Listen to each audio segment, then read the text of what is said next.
여러분 안녕하세요. 오늘은 어린이와 청소년의 미디어 사용에 대해 이야기해 보려고 합니다. 현재 미디어 환경은 그야말로 빠르게 변화하고 있는데요. 그렇다면 이러한 변화 속에서 어린이와 청소년들은 미디어를 어떻게 활용하고 있을까요? 또 그들의 일상에서 미디어는 어떤 의미와 역할을 가지고 있을까요? 먼저 어린이와 청소년들은 미디어 디지털 공간에서 얼마나 많은 시간을 보내고 있을지에 대해 알아보겠습니다. 2023년 한국언론진흥재단의 조사에 따르면 어린이들은 하루 평균 약 3시간을 미디어와 함께 보내고 있습니다. 그중 가장 많이 사용하는 매체는 텔레비전으로 하루 평균 1시간 13분을 시청하고 있으며 그 다음으로는 스마트폰을 평균 1시간 3분 이용하는 것으로 조사되었습니다. 그런데 스마트폰 이용 시간은 연령대가 높아질수록 증가하는 경향을 보입니다. 10대 청소년을 대상으로 한 최근 조사인 2021년 한국청소년정책연구원의 보고서에 따르면 중고등학생들의 하루 평균 스마트폰 사용 시간이 상당히 긴 것으로 나타났습니다. 하루에 5시간 이상 스마트폰을 사용하는 학생이 전체의 22.8%에 달하며 4시간 이상 사용하는 비율도 약 18.2%에 이릅니다. 즉 중고등학생의 약 40%가 하루에 4시간 넘게 스마트폰을 사용하고 있는 셈입니다. 3시간 이상 사용하는 학생까지 포함하면 그 비율은 60%가 넘습니다. 학교 밖 청소년의 경우에는 이용 시간이 더 길어서 하루 5시간 이상 이용한다고 응답한 비율이 무려 45.8%에 이르렀습니다. 이러한 통계는 스마트폰을 비롯한 미디어가 어린이와 청소년들의 삶에서 얼마나 중요한 부분을 차지하고 있는지를 잘 보여줍니다. 디지털 공간은 이제 단순한 도구나 기술의 의미를 넘어 아이들의 삶을 구성하는 핵심적인 공간으로 자리 잡고 있습니다. 그러므로 우리 모두가 아이들이 디지털 공간에서 건강하게 성장할 수 있도록 돕는 역할을 해야 할 것입니다. 이를 위해 어린이와 청소년들에게 디지털 공간이 어떤 의미를 지니는지에 대해서 깊이 고민해 볼 필요가 있을 것입니다. 따라서 어린이와 청소년들이 미디어를 어떻게 이용하고 있으며 이들에게 미디어가 얼마나 중요한지를 살펴보려 합니다.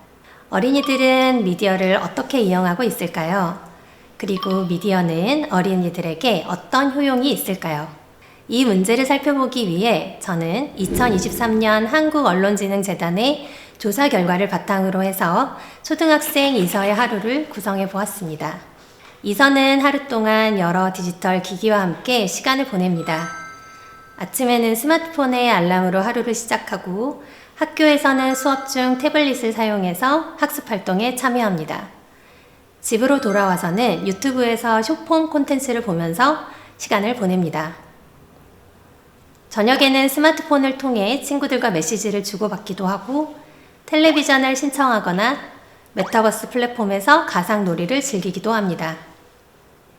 과제를 할 때는 가끔 컴퓨터에서 포털 검색 엔진을 통해서 필요한 정보를 찾아보기는 하지만 컴퓨터 이용 시간은 하루 평균 12분으로 짧은 편입니다. 대신 주로 스마트폰과 태블릿을 통해 영상을 시청하며 학습하고 있습니다. 하루를 마무리할 때는 스마트폰으로 스트리밍 콘텐츠를 시청하기도 합니다. 디지털 기기는 이서의 일상에서 중요한 부분을 차지하고 있습니다. 이서에게 디지털 공간은 단순한 정보의 소비와 표현 공간이 아니라 스트레스 해소, 오락, 학습, 그리고 사회적 관계 형성의 장입니다. 그렇다면 청소년들은 어떨까요? 청소년들 역시 디지털 기술과 미디어를 이용하여 학습, 소통, 오락, 그리고 사회 참여까지 다양한 활동을 하고 있습니다. 청소년 정책연구원의 조사에 따르면 97.7%가 유튜브를 이용해서 영상을 시청하거나 정보를 탐색하고 있으며 77.2%는 소셜미디어를 통해 친구들과 소통하고 77.9%는 온라인 게임을 즐기고 있습니다.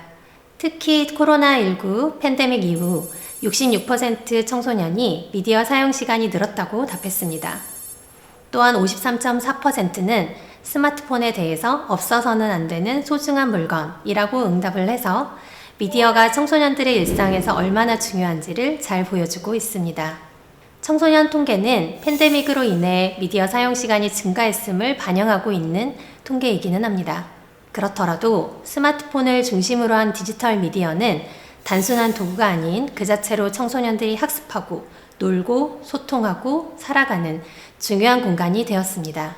미디어는 어린이와 청소년이 일상을 보내는 공간이자 아이들이 살아가는 공간인 것입니다. 어린이와 청소년의 미디어 이용 실태에 대한 조사들은 우리가 깊이 고민해야 할 여러 문제를 함께 보여줍니다.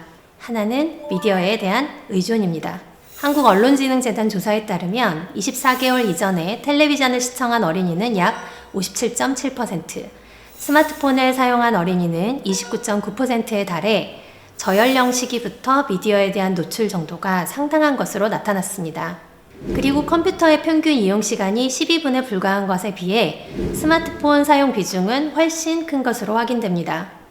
한국청소년정책연구원의 조사 결과에 따르면 청소년의 스마트폰 보유율은 98%, 유튜브 이용률은 97.7%에 달합니다. 이는 단순히 어린 시절부터 미디어 사용이 시작된다는 그런 의미를 넘어서서 미디어 이용이 편중되어 있고 의존도 또한 높다는 것을 시사합니다. 이 결과들은 어린이와 청소년들이 저연령 시기부터 청소년 시기에 이르기까지 미디어 이용 상황에 대해서 신중한 고민과 지속적인 교육적, 정책적 접근이 필요하다는 것을 의미합니다.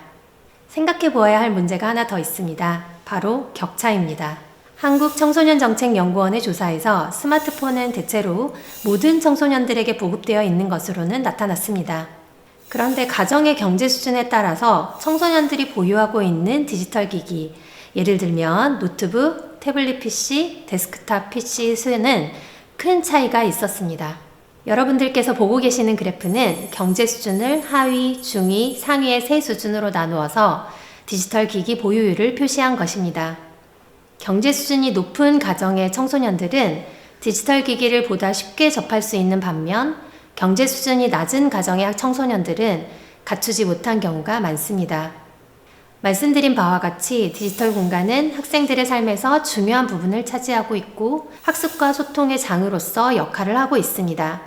그렇기 때문에 디지털 격차 문제는 청소년들의 학습 기회와 미래 가능성을 제한할 수 있어서 매우 중요한 문제로 다루어져야 합니다. 디지털 격차는 단순히 기기의 보유 여부를 넘어서 청소년들이 온라인에서 학습 자료에 접근하고 또 다양한 도구를 활용해서 학습하는 능력 자체에도 영향을 미칩니다. 즉, 경제적 어려움으로 인해서 디지털 기기를 충분히 보유하지 못한 청소년들은 동등한 교육 기회를 얻지 못할 수 있는 것입니다. 따라서 디지털 격차를 해소하기 위해서는 정책적 지원이 필요하며 모든 청소년들이 디지털 환경에서 동등한 기회를 가질 수 있도록 지속적인 노력이 필요합니다. 지금까지 어린이와 청소년들의 미디어 이용 실태와 그 의미에 대해 살펴보았습니다.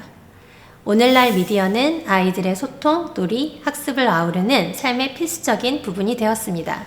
이는 아이들이 미디어를 통해 얻을 수 있는 다양한 기회를 잘 활용할 수 있도록, 그러면서도 건강하게 이용할 수 있도록 우리가 지원해야 한다는 점을 의미합니다. 앞으로 메타버스와 AI 기반 플랫폼은 더욱 진화할 것이며 아이들은 더욱 복잡한 미디어 환경에서 살아가게 될 것입니다. 따라서 아이들이 변화하는 환경 속에서 자신에게 주어진 기회를 잘 활용하게 돕는 한편으로 균형 있게 이용하는 자기관리 능력도 길러주어야 할 것입니다.